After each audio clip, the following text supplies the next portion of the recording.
আসসালামু আলাইকুম everyone. Chicken দিয়ে তৈরি করা যায় নানা সুস্বাদু খাবার, তেমনই একটি খাবার হচ্ছে চিকেন মাঞ্চুরিয়ান।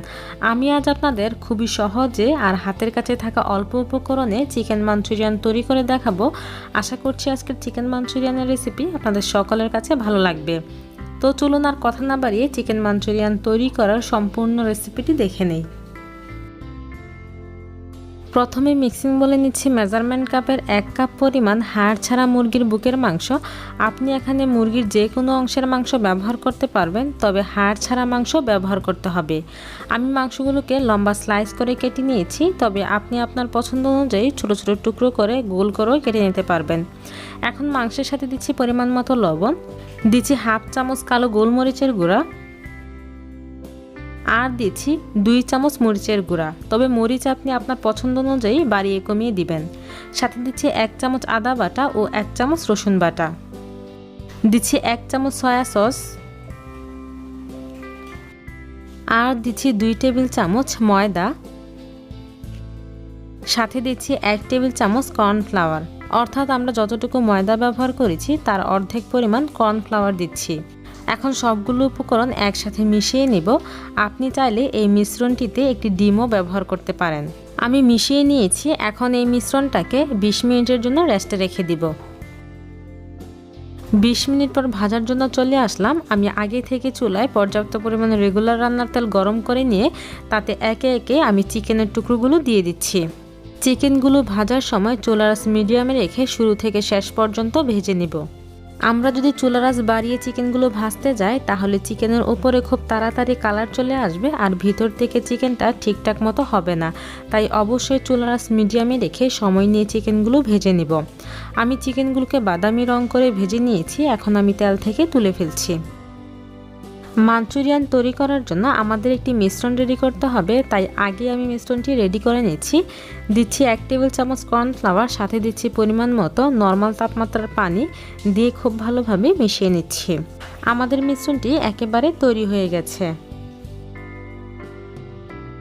এবার ফ্রাইং প্যানে নিচ্ছি পরিমাণ মতো রেগুলার রান্নার তেল। তেল গরম হয়ে আসলে এতে দিচ্ছি 1 চামচ আদা কুচি। আপনি এখানে আদার সাথে রসুনও ব্যবহার করতে পারেন। এখন আদাটাকে আমি সামান্য ভেজে নিব। আমরা একেবারে লালচে করে ভাজবো না, শুধুমাত্র কিছুটা সটে করে নেব। আদা সটে হয়ে আসলে এতে আমি দিচ্ছি মেজারমেন্ট কাপের 1 কাপ পরিমাণ পেঁয়াজ পাতা। আমি পেঁয়াজ পাতাটাকে কিছুটা লম্বাটে করে কেটে নিয়েছি। সাথে দিচ্ছি মেজারমেন্ট কাপের হাফ কাপ পরিমাণ পেঁয়াজের কোয়া। আমি পেঁয়াজটাকে কুচিয়ে না নিয়ে এইভাবে কোয়াটা বের করে নিয়েছি। আর দিচ্ছি পরিমাণ মতো লবণ। আমরা এতে যে সসগুলো ব্যবহার করব এতে কিন্তু পর্যাপ্ত পরিমাণ লবণ দেওয়া আছে, তাই লবণ দেওয়ার সময় অবশ্যই অল্প পরিমাণে দিতে হবে এবং পরবর্তীতে চেক করে প্রয়োজন হলে আপনি দিতে পারবেন।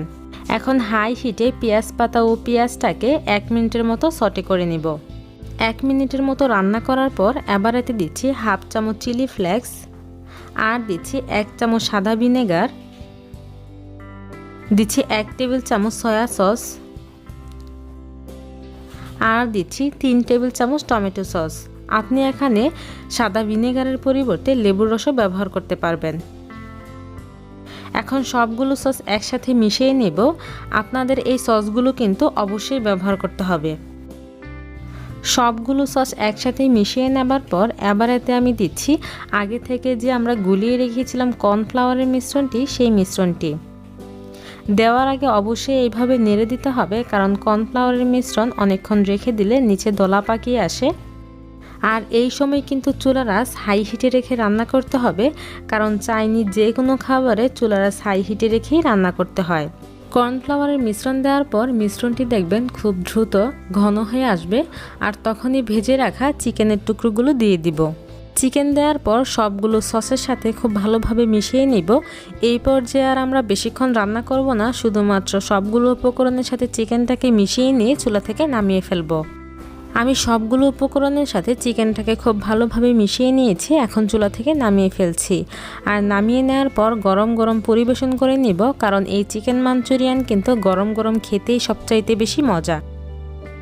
ভিউয়ার্স, আশা করছি আজকে চিকেন মাঞ্চুরিয়ানের রেসিপি আপনাদের সকলের কাছে ভালো লেগেছে। যদি রেসিপি ভালো লাগে তাহলে অবশ্যই আমার চ্যানেলটিকে সাবস্ক্রাইব করে দিবেন, পাশে থাকা বেল আইকনটি প্রেস করে রাখবেন, তাহলে আমি যখনই নতুন নতুন রেসিপি শেয়ার করব সবার আগে নোটিফিকেশান আপনার কাছে চলে যাবে।